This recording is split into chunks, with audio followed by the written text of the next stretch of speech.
atau beban yang di sini. Ternyata kalau 1 kilo masih terlalu berat, kita ganti dengan yang sesuai. Misalnya kita coba 200 gram, masih kurang, kita tambah lagi.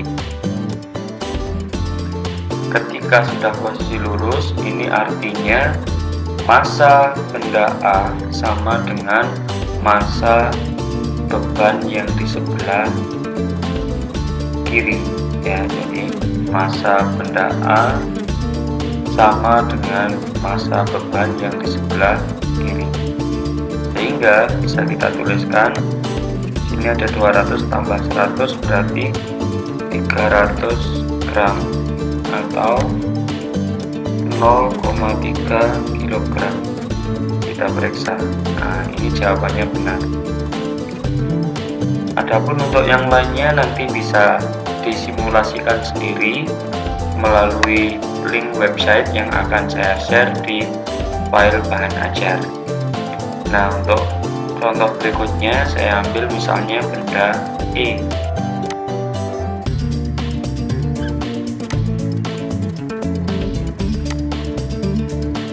Misalnya benda E kita timbang, nah, kita beri pemberat atau beban 1 kg, ternyata masih kurang, kita tambahi 200 gram, masih kurang, tambah lagi.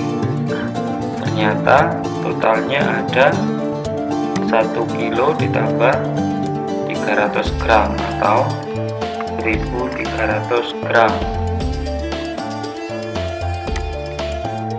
Kalau ditulis kilonya berarti 1,3. Kita periksa. Nah, jawabannya benar. Perhitungan untuk benda E.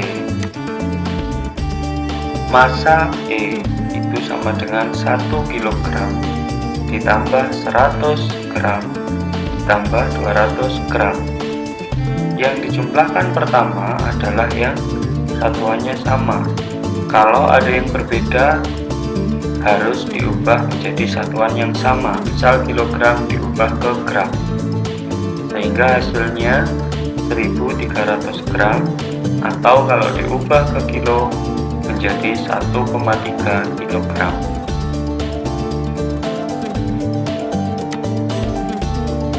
Lanjut ke contoh soal berikutnya.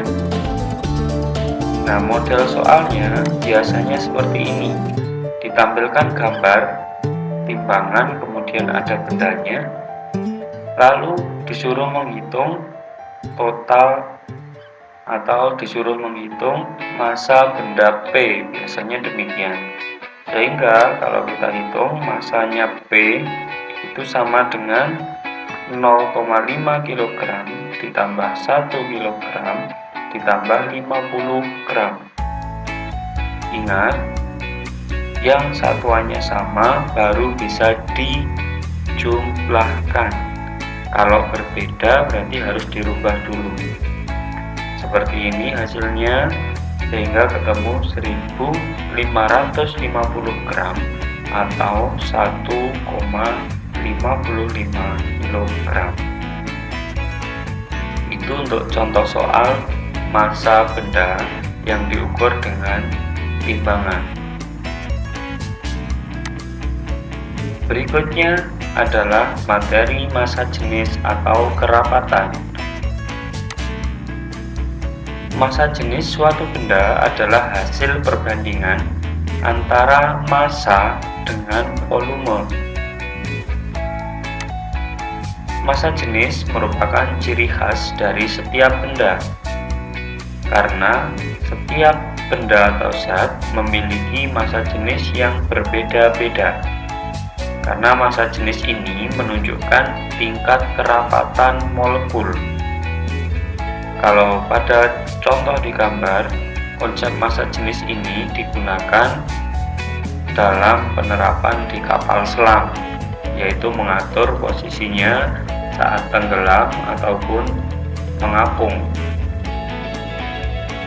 Lebih jelasnya, perhatikan simulasi berikut. Misalnya kita memiliki benda dengan massa, yang paling atas ini massa ya, yang bawah volume, kemudian di sini density atau kerapatan atau yang kita sebut sebagai massa jenis. Perhatikan simulasinya. Misalnya kita punya benda dengan massa 2 kg. Kemudian volumenya sangat kecil, yaitu 1 liter. Perhatikan posisinya. Nah, posisi benda menjadi tenggelam. Mengapa? Karena kerapatan atau massa jenisnya lumayan besar, yaitu 2 kg per liter. Misalnya kita rubah volumenya yang diperbesar. Ketika volumenya diperbesar, maka bendanya juga membesar. Dengan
M itu massa dibagi V atau volume.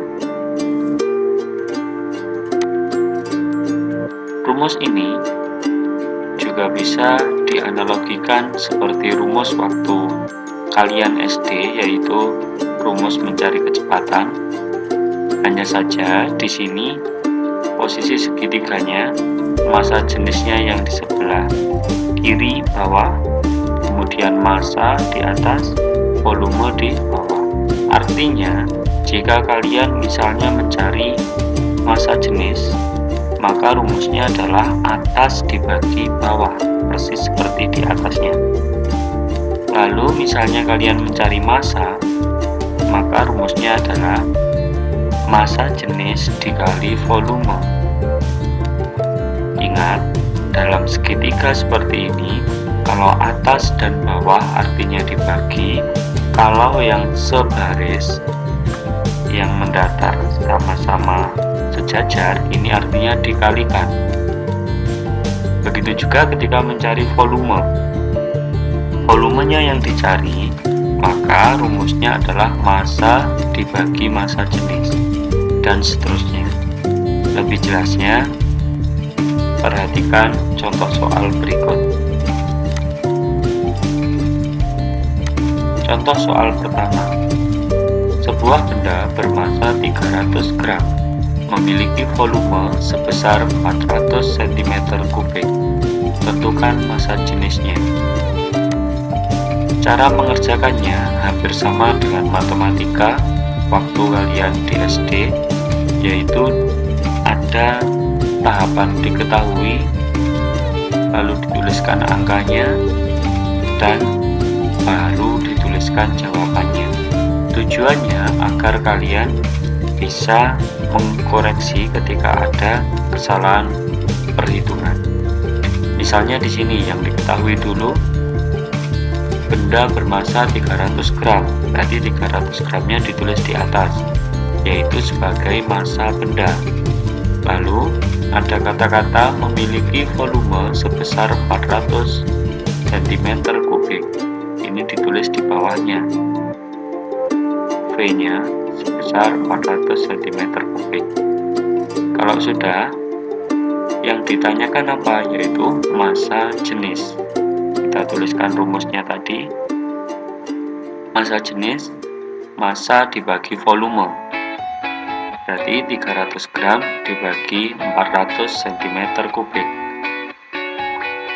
Angka nolnya bisa dihilangkan, kemudian tinggal 3/4, atau kalau dibuat desimal 0,75 gram per cm3.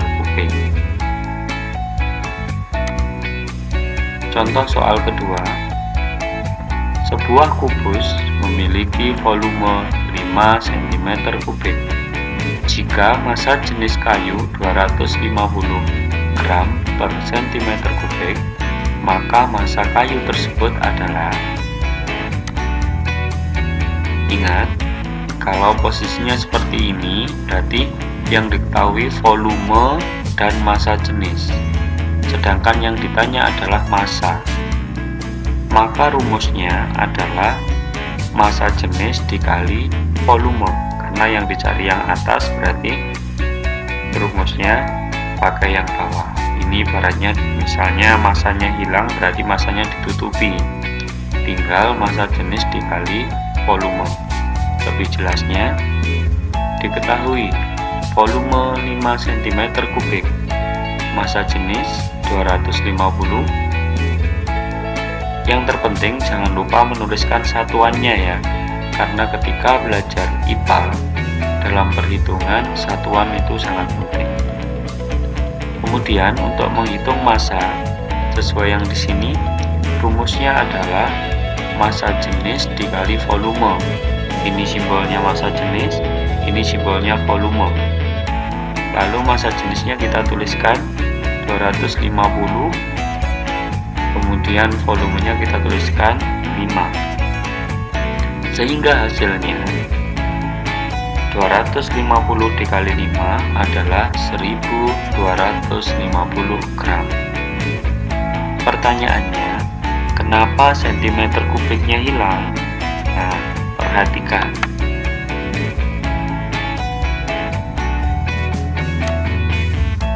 Ketika posisinya seperti ini, satunya sebagai penyebut, satunya yang di atas, ini bisa dicoret. Sentimeter hilang karena di sini ada sentimeter. Itulah mengapa satuan perlu ditulis, sehingga ketika mau mencari urutan pengerjaannya atau mengkoreksi pekerjaan kalian itu bisa lebih mudah. Ini berarti gramnya benar karena memang tersisa satuannya gram. Satu lagi yang terpenting, ketika mengerjakan soal massa jenis, satuan di sini harus setara. Maksudnya, jika volumenya cm3, maka massanya menggunakan gram. Jika volumenya meter kubik, baru massanya harus menggunakan kilogram. Karena masing-masing memiliki sistem, yaitu kalau yang di sini centimeter itu sistemnya CGS, kalau yang meter itu sistemnya MKS. Kembali lagi ke konsep satuan yang telah kalian pelajari.